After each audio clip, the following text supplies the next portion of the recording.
अस्सलाम अलैकुम नाज़रीन, मैं हूँ सूबिया जान। ये सूरा अल हजर का उर्दू तर्जमा है। उम्मीद है आपको पसंद आएगी और लुत्फ़ अंदोज़ होंगे। एक ये आयतें किताब की हैं और कुरान वाज़े की दो। काफिर बड़ी हसरत करेंगे कि काश वो मुसलमान हो जाते। तीन, उन्हें छोड़ दो, खा लें और फ़ायदा उठा लें और उन्हें आरजू भुलाए रखे सो आइंदा मालूम कर लेंगे। चार, और हमने जितनी बस्तियां हलाक की हैं उन सब के लिए एक मुकर्रर वक्त लिखा हुआ था। पाँच, कोई कौम अपने वक्त मुकर्रर से न पहले हलाक हुई है न पीछे रही है। छः, और उन्होंने कहा ए वो शख्स जिस पर कुरान नाजिल किया गया है बेशक तो मजनून है। सात, अगर तुम सच्चे हो तो हमारे पास फरिश्तों को क्यों नहीं लाते। आठ, हम फरिश्ता तो फैसला ही के लिए भेजा करते हैं और इस वक्त उन्हें मोहलत नहीं मिलेगी। नौ, हमने ये नसीहत उतार दी है और बेशक हम उसके निगहबान हैं। 10, और तुझसे पहले हम पहली कौमों में भी रसूल भेज चुके हैं। 11, और वो भी जब कोई रसूल उनके पास आता है तो इससे ठट्ठा ही करते। 12, इसी तरह हम ये ठट्ठा इन मुजरिमों नूना के दिलों में डाल देते हैं। 13, ये लोग कुरान पर ईमान नहीं लाते और ये पहलों का दस्तूर चला आया है। 14, और अगर हम उन पर आसमान से दरवाज़ा खोल दे फिर इसमें से चढ़ जाएं। 15, अलबत्ता कहेंगे कि हमारी नज़रबंदी कर दी गई थी बल्कि हम पर जादू किया गया है।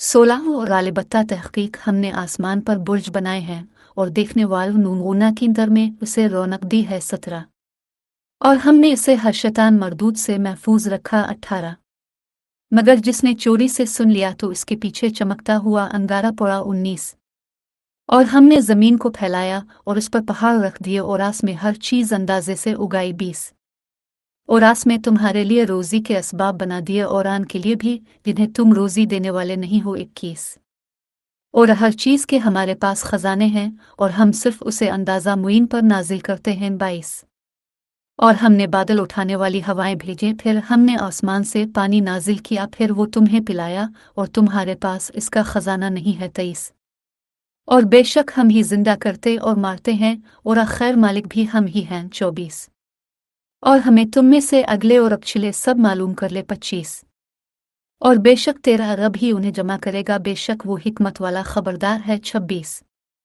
और अलबत्ता तहकीक हमने इंसान को बचती हुई मिट्टी से जो सड़े हुए गारे से थी पैदा किया। 27, और हमने इससे पहले जिन्नों को आग के शोले से बनाया था। 28, और जब तेरे रब ने फरिश्तों से कहा कि मैं एक बशर को बचती हुई मिट्टी से जो कि सड़े हुए गारे की होगी पैदा करने वाला हूँ। 29, फिर जब मैं इसे ठीक बना लूं और इसमें अपनी रूह फूंक दूं तो तुम उसके आगे सजदा में गिर पड़ना। 30, फिर सब के सब फरिश्तों ने सजदा किया। 31, मगर इब्लीस ने इनकार किया कि सजदा करने वालों के साथ हो। 32, फरमाया ए इब्लीस, तुझे क्या हुआ कि सजदा करने वालों के साथ न हुआ। 33, कहा मैं ऐसा न था कि एक ऐसे बशर को सजदा करूं जिसे तूने बचती हुई मिट्टी से जो सड़े हुए गारे की थी पैदा किया है। 34, कहा तो आसमान से निकल जा, बेशक तो मरदूद हो गया। 35, और बेशक तुझ पर क़यामत के दिन तक लानत रहेगी। 36, कहा ए मेरे रब, तो फिर मुझे क़यामत के दिन तक मोहलत दे। 37, फरमाया बेशक तुझे मोहलत है। 38, वक्त मालूम के दिन तक। 39, कहा ए मेरे रब, जैसा तूने मुझे गुमराह लिया है अलबत्ता ज़रूर मैं ज़मीन में उन्हें उनके गुनाहों को मरगूब करके दिखाऊंगा और उन सब को गुमराह करूंगा। 40, सिवाय तेरे इन बंदों के जो उनमें मुखलिस हो। नूना गे 41, फरमाया ये रास्ता मुझ पर सीधा है। 42, बेशक मेरे बंदों पर तेरा कुछ भी बस नहीं चलेगा मगर जो गुमराहों में से तेरा ताबेदार हुआ। 43, और बेशक उन सब का वदा दोज़ख पर है। 44, इसके 7 दरवाजे हैं, हर दरवाजे के लिए उनके अलग अलग हिस्से हैं। 45, बेशक परहेज़गार बागों और चश्मों में रहेंगे। 46, उन बागों में सलामती और अमन से जाकर रहूं। 47, और उनके दिलों में जो कीना था हम वो सब दूर कर देंगे, सब भाई भाई होंगे, तख्तों पर आमने सामने बैठने वाले होंगे। 48, उन्हें वहां कोई तकलीफ नहीं पहुंचेगी और ना वो वहां से निकाले जाएंगे। 49, मेरे बुंदों को इत्तला दे कि बेशक मैं बख्शने वाला मेहरबान हूँ। 50, और बेशक मेरा अजाब वही दर्दनाक अजाब है। अल-नमल तब चैनल देखने के लिए आपका शुक्रिया, बराए मेहरबानी इस चैनल को सब्सक्राइब करें।